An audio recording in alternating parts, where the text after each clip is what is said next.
The End by Fluttercheer. Twilight, is it gone?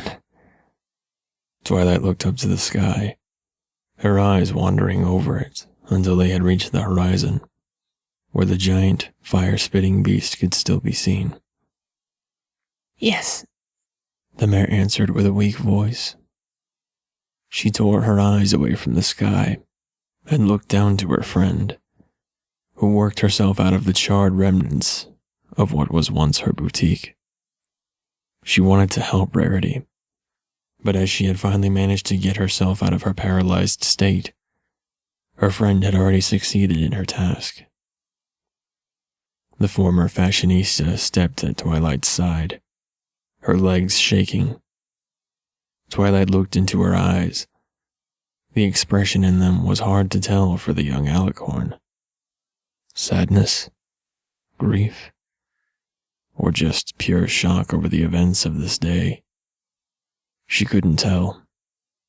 Rarity's eyes looked like a mix of all these things. Her mouth was expressionless, like a straight, thin line in the face of a hastily drawn cartoon character. A cartoon character. Twilight wished this was true. If they were all just characters in a cartoon, then perhaps someone could rewrite their fate. But everything was real, and Twilight had it confirmed by the face of one of her dearest friends. Rarity's expression was still hard to read, but now, some tears joined in the glance in her eyes, making it clear that her face showed unmistakably grief, at least partially. The distraught unicorn mare suddenly wrapped her hooves in a tight grip around Twilight, burying her head into her neck, and began to cry without hesitation.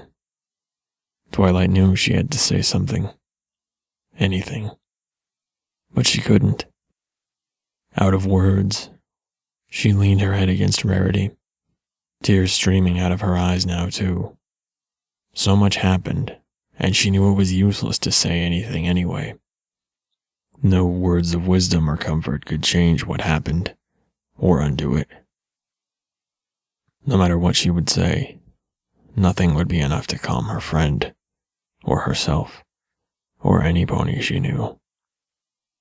Any pony that was still alive. Twilight closed her eyes and thought on the beginning of the disastrous events. The day began as usual. She woke up. Spike made breakfast. They sat at the table in the dining room of her castle and were busy with eating and making their plans for the day. It was a sunny day, without any problems in sight, and Twilight was happier than ever. She was the princess of friendship. The Tree of Harmony had assigned important tasks to her. She knew that, even though she still wasn't exactly sure what it wanted her to do, and in what other way the map in the throne room would be important after they freed Starlight Glimmer's village. She was a princess now, a princess without a kingdom to rule, but she still had a task. Everything was normal, and even better, until Celestia's letter arrived. As Twilight had opened the seal and began to read it, her eyes widened. A monster had attacked Canterlot. A fire-breathing monster, not unlike a dragon, but different. It had attacked during the night, when every pony was sleeping. It caught all the ponies living in the mountain city by surprise. According to the princess's words, she was with Luna in Philadelphia as she wrote the letter.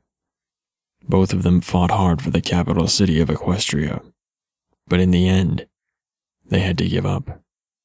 Twilight couldn't believe her eyes as she read the part of the letter that told her that Canterlot was nothing more than a smoldering crater now. She had to read the sentence twice before she was able to take it in.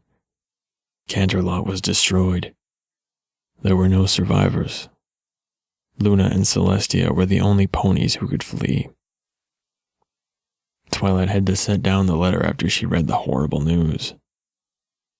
No survivors. Her parents were dead. Her brother was dead. Her whole family wiped out in the course of a few hours. Even Cadence, her foal sitter, her sister-in-law. Dead. Twilight cursed it that they visited Canterlot on this weekend. She began to feel dizzy. Everything was spinning and rotating around her. If she hadn't been sitting at that moment, she would have collapsed to the ground.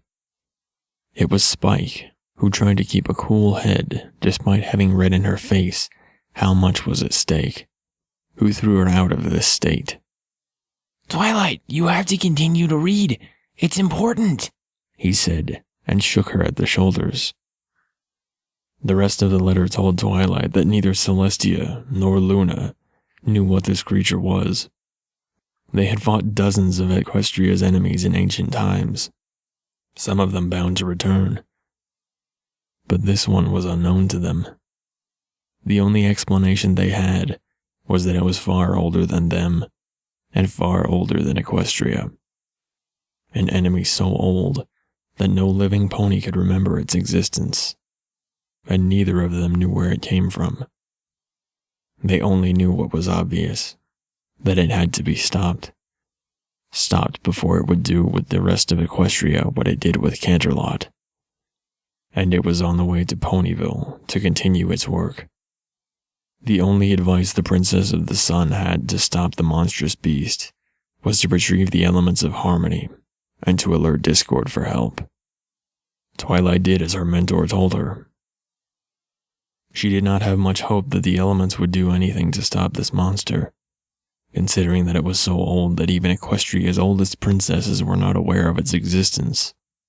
But she knew that they had to try everything, and if it didn't work, they had Discord as their trump card. As he once told them, he already existed many thousands of years before Celestia and Luna were born, and though even he didn't know this creature, Twilight had high hopes that his ancient chaos magic would be enough to stop the monster. She was wrong. The elements of harmony failed to defeat the monster, as she had predicted, and Discord. He fought hard, and at the beginning, it looked like he would prevail. But then, while he was busy preparing another attack, his body suddenly disintegrated without warning, and he was gone. Twilight didn't even see how it happened, but it was the moment where she knew that their fight was lost. Even if she would have had any other ideas to continue, she knew it was useless when she saw the body of the Draconic disappearing in front of her. What could be able to stop a monster that was capable of making one of the two most powerful beings in Equestria simply disappear, and probably just with a single thought? It was a force no pony could stop. It was the end. Everything was over. After Discord was defeated, everything went down quickly for Twilight's second hometown. The buildings were turned to ashes, and burnt black the remnants of the wood they were built out of. Ponies were attacked, and were burned alive, or devoured by the cataclysmic beast. And even the ones who survived the assault of the ancient creature died mysteriously after a few minutes had passed. Twilight could not explain this either. It was a kind of magic even she, as the studious alicorn she was, had never heard of or read about in any of her books. Not even the ancient books in the old castle in the Everfree Forest described a magic of that sort, and they especially mentioned nothing about this creature. Otherwise, she could have done something. Maybe. But now, everything was lost. Almost all of her friends were probably dead, or would be dead soon, and Equestria and the rest of their world was doomed. Twilight never believed in things like this, but she had to admit it now. After witnessing all these tragic and horrific events, the apocalypse had come over the world. Having gone through the events of the day in her mind, In futile hope to find a solution when recapping all that happened, Twilight opened her eyes again and looked to the direction the monster was flying in once more. It was, despite its size, barely recognizable on the horizon now. Based on the direction, she knew the next destination of the apocalyptic threat. Philadelphia. Knowing that Celestia and Luna were there, a small glimmer of hope rose in her heart. But it quickly died down when she realized that this was just her troubled mind that still searched for a solution to save the world. She shook her head. Celestia and Luna already tried to stop the monster. They could do nothing. Soon, she knew, they would be among the next victims. New tears streamed down her face at this thought, as she suddenly felt how Rarity's grip around her neck began to loosen. Twilight lifted up the head of her friend and held it in front of her face, only to be greeted by cold, empty eyes. No, the alicorn stammered, not you two. sobbing and crying. She gave the dead body of the last of her friends who was able to stay at her side another hug, her tears drenching the white coat of the dead mare. Twilight? A voice behind her suddenly interrupted her sobs. Twilight released her friend and put her body carefully to the ground, legs trembling. Then, she turned around to see the face of the pony behind her. It was Scootaloo. Twilight, where's Rainbow Dash? The filly's face adorned a worried, but somewhat hopeful expression. It was apparent that she still had hope. In her foolish innocence, she thought everything could still turn for the better.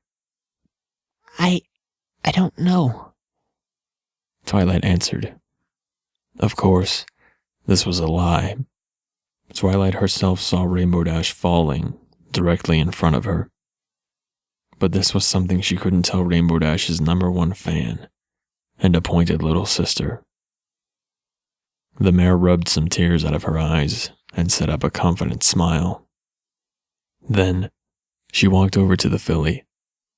She knew that everything was hopeless, but at least she could take solace in the fact that Scootaloo could leave this world with happy thoughts and hope in her heart. As she had come closer, she saw it. The mark that was suddenly adorning Scootaloo's body. No, Twilight whispered, holding a hoof to her mouth, while new tears emerged from her eyes. What's wrong, Twilight? The energetic little Pegasus asked. She followed her eyes. It's just my cutie mark. I have no idea what it means, and it's at a weird spot. I always thought cutie marks were supposed to appear at your flank, but I'm happy that I finally got it. The worried expression left the filly's eyes for a moment, and she presented Twilight with a huge grin. Twilight gritted her teeth and slowly brought herself to regain stability. She knew she would have to be strong now, strong for the filly in front of her. Her last deed had to be a good one. She couldn't let Scootaloo die in despair. She would never forgive herself if she did. Once more, she rubbed the tears out of her eyes. Another confident smile appeared on her face. Twilight brought the last distance between her and Scootaloo behind her, and wrapped the filly in a tight hug. Congratulations, she said in a cheerful tone.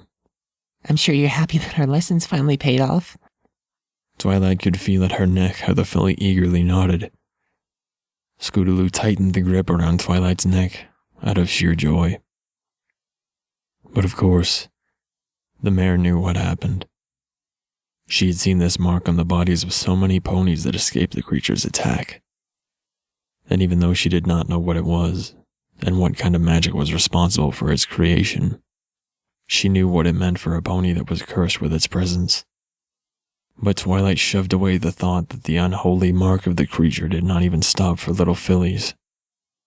She would be strong for Scootaloo, strong in her last moments. I'm sure Rainbow Dash will be so happy to see your cutie mark. Once we found her and defeated the monster with the new spell I discovered, we'll ask Pinkie Pie to give a big party. Scootaloo released the hug and looked into Twilight's face. Really? You found a spell to defeat the monster? Mm-hmm. Twilight answered with a happy nod. Scootaloo's eyes glistened from joy, but she proceeded to hug Twilight again. Twilight wrapped her hooves around the body of the young filly and embraced her gently. Soon it will be over, Scootaloo, and then we can rebuild Ponyville and make it even better than it was before. The filly answered with a thankful nuzzle against Twilight's neck. Minutes passed, and Twilight and Scootaloo stood still in the middle of the place once called Ponyville, enjoying each other's company. Twilight felt the warm body of the young Pegasus filly against hers, and felt happiness at the idea that she was able to make it easier for her, to give her a death in peace, rather than one in despair. As Twilight felt the heart of the little filly stopping, and Scootaloo's body becoming limp in her hooves, a fresh stream of tears shot out of her eyes, and soaked her coat and the orange coat she had pressed her face against. Twilight opened her eyes and looked at the sky again. I believed what we had would last forever, and all the moments we spent together, were they meaningless in the end? A sob escaped her mouth. If friendship is supposed to be magic, then why didn't it help us?